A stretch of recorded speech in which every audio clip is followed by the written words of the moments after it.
What's up guys, Tommy Bowyer here from Movie Rewind, and today we will be reviewing Jaws 2, the sequel which should have never been made. So without further ado, let's get into it.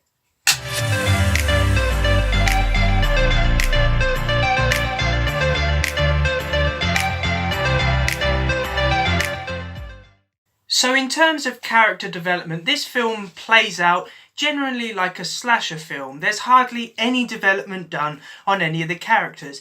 The only character who does get development is Chief Brody, and that is because Roy Scheider basically had a go at the director and said, I need some development here, I've got nothing to work with. So that's the only reason why Chief Brody is probably the most likeable character in this film.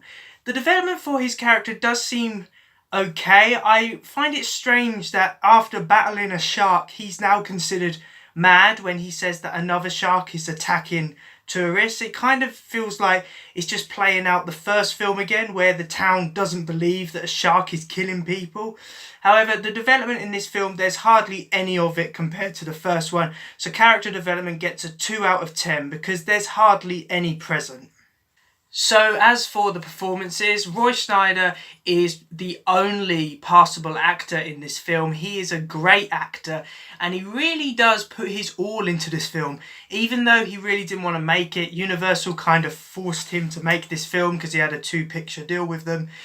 And quite frankly, the performances, none of them really stand out. All of the kids are typical like slasher actors and actresses. They're not actually very good, and all the girls do is scream.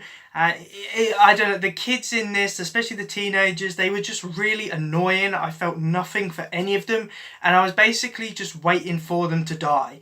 So the performances get a 3 out of 10 because apart from Roy Scheider giving a good performance, it can't hide the fact that all of the other performances are pretty poor.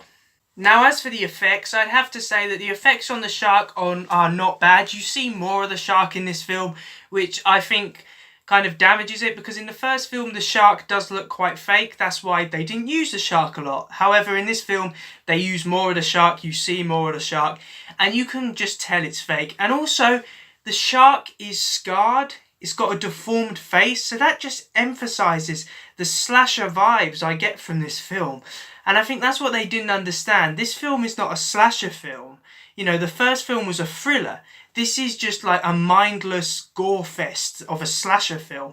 So the effects get a 5 out of 10 because while they're not bad, I just think they showed the shark a bit too much.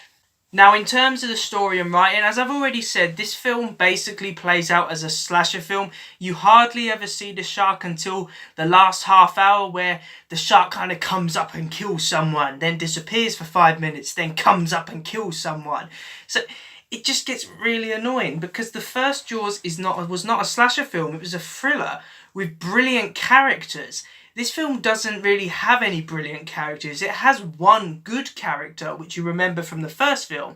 However, he's kind of just forgotten in all of this slasher madness and all this gore. And I'm sorry, the story of this film is ridiculous. If you're going to make a sequel to Jaws, you could have made something better than this. It just feels like Friday the 13th or Halloween. It just feels like one of those sequels. Just, you know, the body count increases, the gore increases, and it didn't need to be made. So the story and writing gets a 2 out of 10 because I was very disappointed with it.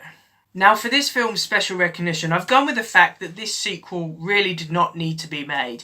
You did not need a sequel to Jaws. However, Universal Studios just thought they'd never really had a property which was such a massive summer blockbuster before, and they thought instead of just leaving it as this masterpiece, they decided, we'll franchise this, we'll make loads of sequels to it. Jaws 2 is probably the better of the sequels. That's not saying much. This sequel really didn't need to be made, and even if it was, they certainly shouldn't have gone down the slasher route which they did. So just for this sequel getting made, it gets a 1 out of 10. Quite frankly, I just wish studios would stop being greedy and leave masterpieces alone. So in conclusion, Jaws 2 is a cash grab slasher which is trying to live up to the expectations of its legendary predecessor. The development of the characters are rubbish. Roy Scheider is the only good actor in this film, and the effects are just passable. Jaws 2 gets a 13 out of 50, which gives it a grade 5 ranking. It's the best Jaws sequel. That's really not saying much. So thanks for watching, guys. I really do hope that you enjoyed my Jaws 2 movie review. Please remember to like, comment and subscribe in order to receive great and maybe even improved quality content in the future, and I will see you in another one. See ya!